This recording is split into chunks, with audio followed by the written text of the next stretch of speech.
ಸ್ವಾಭಿಮಾನಿ ನ್ಯೂಸ್ಗೆ ಸ್ವಾಗತ. ಇಂದಿನ ಪ್ರಮುಖ ಸುದ್ದಿಗಳು. ಸೊಸೈಟಿಯಲ್ಲಿ ಗ್ರಾಹಕರ ದುಡ್ಡು ತಿಂದವರನ್ನು ಸುಮ್ಮನೆ ಬಿಡುವುದಿಲ್ಲ. ಬಡ ಜನರು ಕೂಲಿನಾಲಿ ಮಾಡಿ ಪಿಗ್ಮಿ ಠೇವಣಿ ಇಟ್ಟಿದ್ದನ್ನು ವಂಚಿಸಲಾಗಿದ್ದು, ತಪ್ಪು ಮಾಡಿದವರಿಗೆ ಕಾನೂನು ಪ್ರಕಾರ ಶಿಕ್ಷೆ ಕೊಡಿಸುವ ಜೊತೆಗೆ ಹಣ ಕಳೆದುಕೊಂಡವರಿಗೆ ಹಣ ವಾಪಸ್ ಕೊಡಿಸುತ್ತೇನೆ ಎಂದು ಸಾಗರ ಶಾಸಕರು ಮತ್ತು ಡಿಸಿಸಿ ಬ್ಯಾಂಕ್ ನಿರ್ದೇಶಕರು ಹಾಗೂ ಕರ್ನಾಟಕ ಅರಣ್ಯ ಕೈಗಾರಿಕೆ ಅಭಿವೃದ್ಧಿ ನಿಗಮದ ಅಧ್ಯಕ್ಷರಾದ ಶ್ರೀ ಗೋಪಾಲಕೃಷ್ಣ ಬೇಳೂರು ಹೇಳಿದರು. ಅವರು ಕಲ್ಮನೆ ಪ್ರಾಥಮಿಕ ಕೃಷಿ ಪತ್ತಿನ ಸಹಕಾರ ಸಂಘದಲ್ಲಿ ರೈತರಿಗೆ ಕೆಸಿಸಿ ಬೆಳೆ ಸಾಲದ ಚೆಕ್ ವಿತರಣೆ ಮಾಡಿ ಮಾತನಾಡುತ್ತಿದ್ದರು. ಈ ಹಿಂದೆ ಬ್ಯಾಂಕಿನಲ್ಲಿ ಅವ್ಯವಹಾರ ನಡೆದ ಬಗ್ಗೆ ಪ್ರಕರಣ ಎಲ್ಲೆಡೆ ಹರಿದಾಡಿತ್ತು. ಬ್ಯಾಂಕ್ ಠೇವಣಿದಾರರು ಭಯಗೊಂಡಿದ್ದರು. ಆದರೆ ಗೋಪಾಲಕೃಷ್ಣ ಬೇಳೂರು ಡಿಸಿಸಿ ಬ್ಯಾಂಕ್ಗೆ ಆಯ್ಕೆಯಾದ ಮೇಲೆ ಸರಿಸುಮಾರು 5 ಕೋಟಿ ಹತ್ತಿರ ಸಾಲ ವಸೂಲಾತಿ ಮಾಡುವ ಮೂಲಕ ಬ್ಯಾಂಕ್ ಸಂಕಷ್ಟದಲ್ಲಿಯೂ ರೈತರಿಗೆ ಈ ಬಾರಿ ಸುಮಾರು 3 ಕೋಟಿಗೂ ಹೆಚ್ಚು ಸಾಲ ನೀಡುವ ಮೂಲಕ ರೈತರಿಗೆ ಅನುಕೂಲ ಮಾಡಿಕೊಟ್ಟಿದ್ದು ಗಮನಾರ್ಹವಾಗಿದೆ. ಎನ್ಕ್ವೈರಿ ಇದ್ರೂ ಸಹ ನಿಮಗೆ ದುಡ್ಡು ಕೊಡಬೇಕಂತ ತೀರ್ಮಾನ ಮಾಡಿದ್ದು ನಾವು ವ್ಯಕ್ತಿಯಾಗಿ ಬಹಳಷ್ಟು ಜನರು ಇದ್ದಾರೆ. ಅದರಲ್ಲಿ ಈಗ ನಾವು ಕೊಟ್ಟಿರೋದು ಈಗ 389 ಜನರಿಗೆ ಮಾತ್ರ ಈಗಾಗಲೇ ಕೊಟ್ಟಿದ್ದೀವಿ. ಸುಮಾರು 3 ಕೋಟಿ ಜನರೇ ಹತ್ರ ಕೊಟ್ಟಿದ್ದೀವಿ. ಇನ್ನೊಂದು 15 ಜನರಿಗೆ ಏನಾಗಿದೆ ಅಂದರೆ ಅದನ್ನು ಎನ್ಕ್ವೈರಿ ಶುರು ಆಗಿದೆ. ಅವರಿಗೂ ಬರುತ್ತೆ ಎಂದು ಹೋಗುದಿಲ್ಲ. ನಾನು ಹೇಳಿದ್ದೀನಿ, ಅವತ್ತು ಹೇಳಿದ್ದೀನಿ, ಯಾರು ಇವತ್ತು ಸೊಸೈಟಿ ಹಣವನ್ನು ಇವತ್ತು ದುರುಪಯೋಗ ಮಾಡಿದ್ದಾರೆ ಅವರಿಗೆ ಯಾರಿಗೂ ಬಿಡೋದಿಲ್ಲ. ಆ ಬಡ ಕುಟುಂಬಗಳು ಯಾರ್ಯಾರು ಪಿಗ್ಮಿ ಕಟ್ಟಿದ್ದಾರೆ ಆ ಬಡ ಕುಟುಂಬದವರಿಗೂ ನಾವು ಕೊಡಿಸ್ಬೇಕನ್ನೋದೇ ನಮ್ಮ ಉದ್ದೇಶ. ಅದರಿಂದ ಎನ್ಕ್ವೈರಿ ಆದ ತಕ್ಷಣವೇ ಬಹುಶಃ 20ನೇ ತಾರೀಕಿಂದ ನಾವು ಆಡಿಟ್ ಶುರುವಾಗುತ್ತೆ. ಅಲ್ಲಿಂದ ಮತ್ತೆ ನಾವು ಶುರು ಮಾಡ್ತೀವಿ. ಮುಂದೆ ಚುನಾವಣೆಯನ್ನು ನಾವು ಮಾಡ್ತೀವಿ. ಆದಷ್ಟು ಬೇಗ ಚುನಾವಣೆಯನ್ನು ಮಾಡ್ತೀವಿ. ಈ ಸೊಸೈಟಿನ ಮತ್ತೆ ಮರುನಾಮಕರಣ ಮಾಡಬೇಕು. ಇಲ್ಲಿ ಮರುಸ್ಥಾಪನೆ ಆಗಬೇಕು. ಇಲ್ಲಿಯ ರೈತರಿಗೆ ಯಾವುದೇ ತೊಂದರೆ ಆದ ರೀತಿ ನೋಡ್ಬೇಕನ್ನೋದೇ ನಮ್ಮ ಜವಾಬ್ದಾರಿ. ಯಾಕಂದ್ರೆ ಒಬ್ಬ ಚೇತನ ಶಾಸಕನಾಗಿ ಬಂದು ಆಮೇಲೆ ನನಗೆ ಭಾರಿ ಅಪಾದನೆ ಮಾಡಿಬಿಟ್ರು. ನಾವು ಬಂದಾಗ ನಾನು ಡಿಸಿಸಿ ಬ್ಯಾಂಕ್ ಬಂದು 1 ತಿಂಗಳಾಗಿದೆ. ಇದು ಶುರುವಾಗಿ 2 ವರ್ಷ ಆಗಿದೆ. 2 ವರ್ಷ ಹಿಂದೆಯೇ ಶುರುವಾಗಿದೆ. MLR ಬಂದ್ಬಿಟ್ಟಿದ್ದಾರೆ. ಅವ್ರು ಬಂದಾಗ ಹಿಂಗಾಯ್ತು ಅಂತ ಹೇಳಿ MLR ಬಂದು ಯಾವ್ದು ಹಿಂಗಾಗಿಲ್ಲ. ನಮಗೆ MLR ಬಂದ ಮೇಲೆ ನಿಮಗೆ ದುಡ್ಡು ಕೊಡಿಸಿದೆ. ನಾನು MLR ಬಂದ ಮೇಲೆ ಇವತ್ತು ದಿಟ್ಟ ನಿರ್ಧಾರ ತಗೊಂಡು ರೈತರಿಗೆ ಅನ್ಯಾಯ ಮಾಡಬಾರ್ದು ಅಂತೇಳಿ 500 ಜನರಿಗೆ ಕೊಡ್ಬೇಕನ್ನೋದ್ರಲ್ಲಿ ಈಗ 389 ಇವತ್ತು ದುಡ್ಡನ್ನ ಚಕ್ಕಲ್ಲಿ ಕೊಡ್ತಾ ಇದ್ದಾರೆ ಅಂತಂದ್ರೆ ನನಗೆ ಹೆಮ್ಮೆ ಇದೆ. ಅದರಿಂದ ಮುಂದೆ ಈ ಎನ್ಕ್ವೈರಿ ಏನು ನಡೀತಾ ಇದೆ ಆದಷ್ಟು ಬೇಗ ಮುಗಿಸ್ಕೊಡ್ತೀವಿ. ಮುಂದೆ ಇದನ್ನ ಈ ಸೊಸೈಟಿಯನ್ನ ಅತ್ಯಂತ ಯಶಸ್ವಿ ತರಬೇಕಾದ್ರೆ ನೀವೆಲ್ಲರೂ ಸಹಕಾರ ಬೇಕು. ಒಳ್ಳೆಯ ರೀತಿಯಲ್ಲಿ ಒಳ್ಳೆಯ ಜನರನ್ನು ಎಷ್ಟು ಆಯ್ಕೆ ಮಾಡ್ಕೊಂಡು ಒಟ್ಟಲ್ಲಿ ಇವೆಲ್ಲ ಇನ್ನೇ ಬ್ಯಾಂಕೋಸ್ ಆಫೋಸಲ್ಲೆಲ್ಲ ಒಳ್ಳೆ ಹುದ್ದೆಗಳನ್ನು ಅಲಂಕರಿಸಿದವರು. ಈ ಸೊಸೈಟಿಗಳು ಹೇಗಿರ್ತದೆ ಅಂದರೆ ರೈತರ ಪರವಾಗಿರ್ಬೇಕು, ಜನರ ಪರವಾಗಿರ್ಬೇಕು, ಬಡವರ ಪರವಾಗಿರ್ಬೇಕು. ನಾವೆಲ್ಲರೂ ಬಂದಿರೋದೇ ಇವತ್ತು ಆ ಜನರನ್ನ ನೋಡ್ಬೇಕಾಗುತ್ತೆ.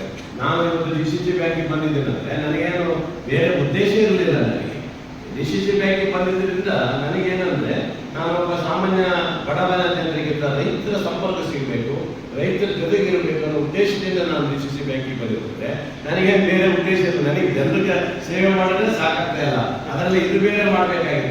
ಇವತ್ತು ಒಂದು ವೇಳೆ ನಾನೇ ಇருந்து ಹೋಗಿದ್ರೆ ಇಲ್ಲಿ ಯಾರೋ ಒಬ್ಬ ಡೈರೆಕ್ಟರ್ ಆಗಿ ಇದು ಮಾಡಕ್ ಸಾಧ್ಯ ಇತ್ತ? ಇವತ್ತು ಅವ್ರು ಮಾಡ್ತಿರ್ತಾರೆ. ಇವತ್ತು ಬೇಡೋರು ಯಾಕೆ ಬಂದಿದ್ದಾರೆ ಅನ್ನೋದು ಇವತ್ತು ನಿಮಗೆ ಅರ್ಥ ಆಗಿದೆ. ಹಂಗಾಗಿ ಯಾವತ್ತೂ ಗೋಪಾಲಕೃಷ್ಣ ಬೇಳೂರು ಜನರ ಪರವಾಗಿ ಬಡವರ ಪರವಾಗಿ ಇರ್ತಾರೆ, ಯಾವತ್ತೂ ಇರ್ತಾರೆ. ಅದರಿಂದ ನಮ್ಮ ಉದ್ದೇಶ ಏನಂದ್ರೆ ಯಾವ ನೊಂದ ಜನರಿದ್ದಾರೆ, ಯಾವ ಜನರಿಗೆ ಅನ್ಯಾಯ ಆಗಿದೆ ಅವ್ರು ದುಡ್ಡು ಕೊಡಿಸ್ಬೇಕನ್ನೋದು ನಮ್ಮ ಉದ್ದೇಶ. ಯಾವುದೋ ಮನೆ ಮಗನಿಗೆ ಮದುವೆ ಮಾಡಿಸ್ಕೊಡ್ತಾರೆ, ಪಿಗ್ಮಿ ಕೊಟ್ಟು ಇದು ಮಾಡಿಕೊಂಡು ಇವತ್ತು ಆ ದುಡ್ಡು ಬರಲಿಲ್ಲ ಅಂತ ಎಷ್ಟೋ ಜನ ಇವತ್ತು ಅಳ್ತಾ ಇದ್ದಾರೆ. ಆ ನೊಂದ ಜನರಿಗೆ ರಕ್ಷಣೆ ಕೊಡುವಂತ ಕೆಲಸವನ್ನು ನಾವು ಮಾಡಬೇಕು. ಡಿಸಿಸಿ ಬ್ಯಾಂಕ್ ಅಧ್ಯಕ್ಷರು ಮಂಜಾತ್ ಗೌಡರು ನಾವೆಲ್ಲರೂ ಸೇರಿ ಮಾಡಬೇಕಾಗಿದೆ. ಈಗ ನಮ್ಮ ಅಧಿಕಾರಿಗಳಿಗೆಲ್ಲ ನಾನು ಹೇಳಿಬಿಟ್ಟಿದ್ದೇನೆ, ಯಾವುದೇ ತಡ ಮಾಡುವಂತ ಪ್ರಶ್ನೆ ಇಲ್ಲ. ಇಮಿಡಿಯೇಟ್ಲಿ ತರಬೇಕು.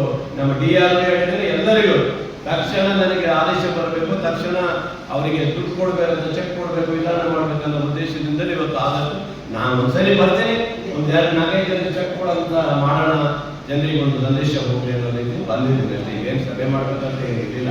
ಬ್ಯಾಂಕಲ್ಲೇ ಕೊಟ್ಬಿಡೋಂತ ನಾನು ಹೇಳಿದ್ದೆ. ಆದರೆ ಇಲ್ಲಿ ನೀವೆಲ್ಲ ಸೇರ್ಕೊಂಡಿದ್ದೀರಿ. ನಿಮ್ಮ ಹಣಕ್ಕೆ ಯಾವತ್ತೂ ಮೋಸ ಆಗೋದಲ್ಲ ಬಂಧುಗಳೇ.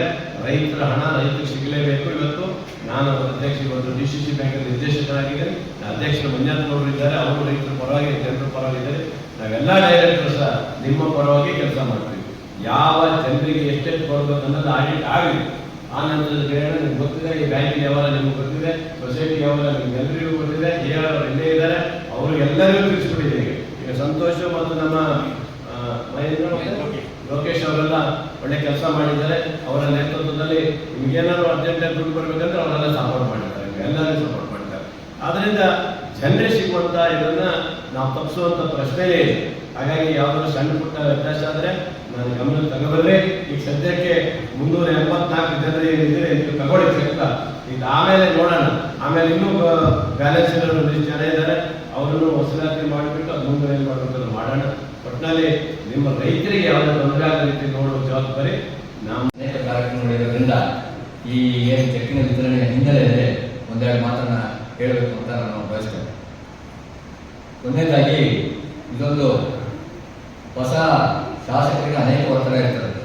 ಆದರೂ ಕೂಡ ಈ ಒಂದು ಕ್ಷೇತ್ರಕ್ಕೆ ಹೊಸವರಾಗಿದ್ದರೂ ಕೂಡ ಅತ್ಯಂತ ಧೈರ್ಯ ಮಾಡಿ ಇವತ್ತು ಅನೇಕ ಸಮಸ್ಯೆಗಳಿದ್ದರೆ ಕಾನೂನಾತ್ಮಕವಾದ ಕೊರತಿದ್ರು ಕೂಡ ಇವತ್ತು ಬೆಳೆ ಸಾಲ ಕೊಡದೇ ಇದ್ದರೆ ರೈತರಿಗೆ ಅನ್ಯಾಯ ಆಗ್ತಕ್ಕಂಥ ದೃಷ್ಟಿಯಿಂದ ನಮ್ಮದೆಲ್ಲ ಡ್ಯೂ ಅಂತ ತೋರಿಸಿದ್ರು, ರೆಕಾರ್ಡ್ ನಾವೆಲ್ಲ ದುಡ್ಡು ಕಟ್ಟಿದ್ರು, ರೆಕಾರ್ಡ್ನಲ್ಲಿ ಡ್ಯೂ ನಾವೆಲ್ಲ ಸುಸ್ತಿದಾರರಾಗಿ ಅವರ ರೆಕಾರ್ಡ್ ತೋರಿಸ್ತಾ ಇದೆ.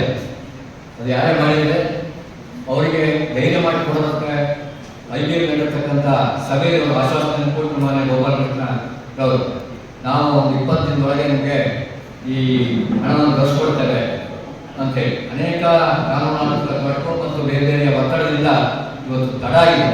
ಒಂದು ತಿಂಗಳು ಹೆಚ್ಚು ಕಡಿಮೆ ತಡ ಆಗಿ ನಾವು ಚೆಕ್ಕನ್ನು ವಿತರಣೆ ಮಾಡ್ತಾ ಇದ್ದೇವೆ. ಇದು ಸುಮಾರು 350 ಜನರಿಗೆ ಕೊಡ್ತಕ್ಕಂಥ ಕೆಲಸವನ್ನ ಅದ್ರಾಗ ಸುಮಾರು 300 ಜನರದ್ದು ಸುದ್ದಿ ಅಂತ ರೆಕಾರ್ಡ್ ತೋರಿಸಿದ್ರು ಕೂಡ ಮೊನ್ನೆ ಶಾಸಕರು ಧೈರ್ಯ ಮಾಡಿ ಕೊಡಿ ಅಂತ ಈಗ ಅವರಿಗೆ 0% ಕೊಡ್ತಕ್ಕಂಥ ರೈತರಿಗೆ ಕೊಡದೇ ಇದ್ರೆ ಅದನ್ನೇ